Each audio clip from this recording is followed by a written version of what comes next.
Sports on News 4 WOAI.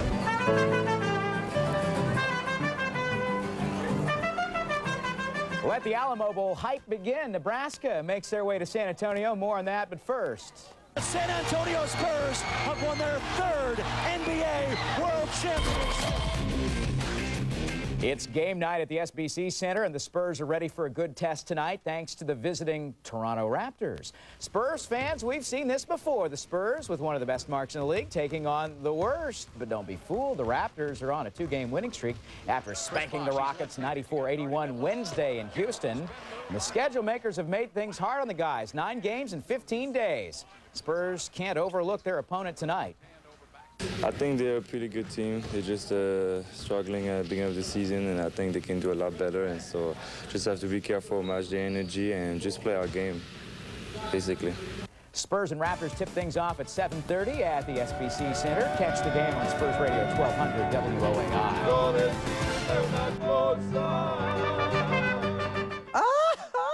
Hey, both teams are now here. Last night it was Michigan. Today, well, the Nebraska Cornhuskers. They heard the music of the Mariachis. We'll hear from them coming up at 6. But first, the Spurs, they're back home. They're playing host to the Toronto Raptors tonight. You know, it was a nice thing at practice this morning. Check out who was there. Manu Ginobili participating. That's good news. Now, Manu is going to be a game-time decision for tonight's ball game. Problem tonight for the Spurs, though, is they have a Toronto team in here that's not very good. Now, I'm not going to say cupcake simply because the Spurs have to avoid looking ahead to Detroit on Christmas Day. They got to take care of business tonight.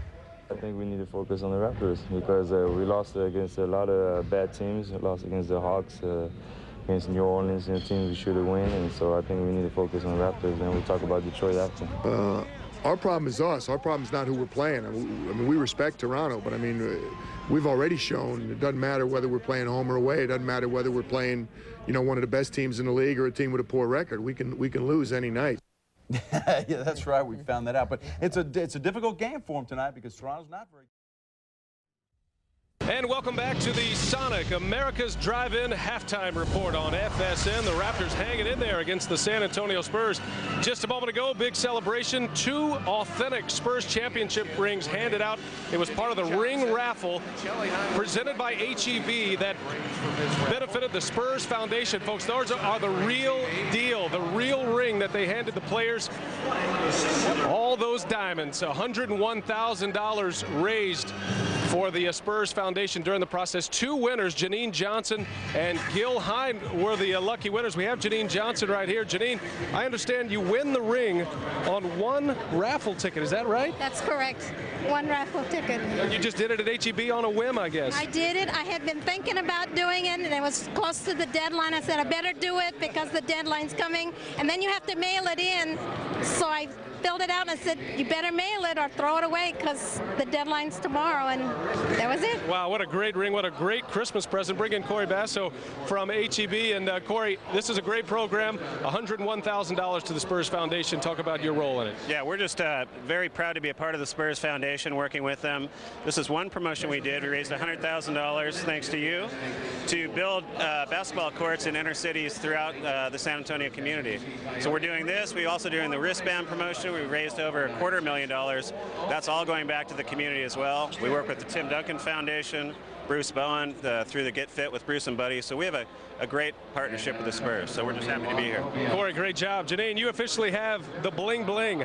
That's the real deal. There are a ton of diamonds. I think 100 diamonds in that Spurs ring right there. Congratulations to Jeanine Johnson and Gil Hine. Stay with us. Second half coming up. Spurs and Raptors.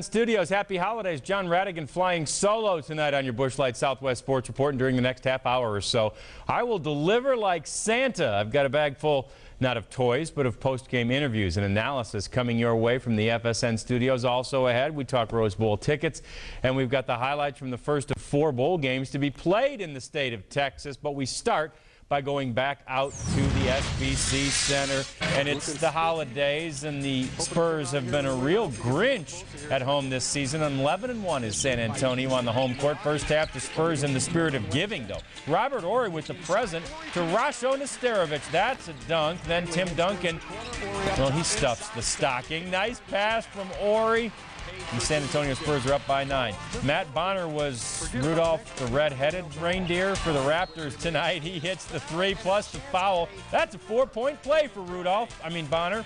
Spurs up by 3 at the break, fourth quarter. Timmy takes over.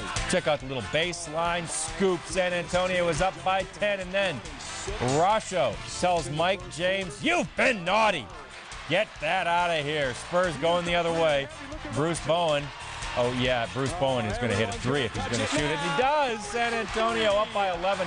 It was actually closer down the stretch than you might think as the Raptors cut it to 3. But Tim Duncan leads the NBA in double-doubles, got his 21st double-double tonight with those 27 and 10. Tony Parker leading the way, too, with 13 points. And how about Rasho's 12?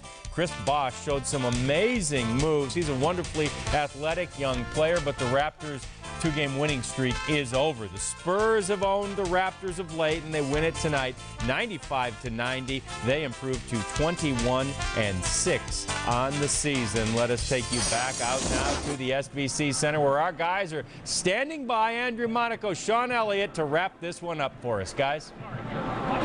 John, thank you very much. A little closer than we may have wanted, and as John said, the 21st win. In 21, nearly had a triple-double, but it was number 8, Rasho Nesterovic, who was terrific tonight. Oh, he really was. He did everything as far as clogging the lane, blocking shots, rebounding the basketball. They don't run a lot of plays for him, but they were forced to early on. Because he got fronted, the Spurs recognized it. They started going high-low offense. Rasho got a couple easy baskets, but really he had to work down low there to seal his man, and there he's working on the offensive glass. Almost gets his first tip in, gets the second one to go. Here he is again, working in the middle of the paint area, and this is what I like the most. The big block, letting everybody know just who he is. I'm number 8, Rasho Nesterovic. A little Akeem Olajuwon tonight. Look at everything he threw in there. And he was the energy guy that we knew the Spurs were going to need someone with Manu out. And it proved to be Rasho in a decisive fourth quarter. Well, you know, that's really what they've been lacking. And my only criticism of this team last year was the fact that Pop had to really pump them up nearly every halftime because they came out, they didn't bring the right amount of respect or maybe the right amount of energy or focus toward their opponent. Pop had to yell and scream at those guys at halftime or throughout the course of the game to get them going. And it's almost the same thing this year.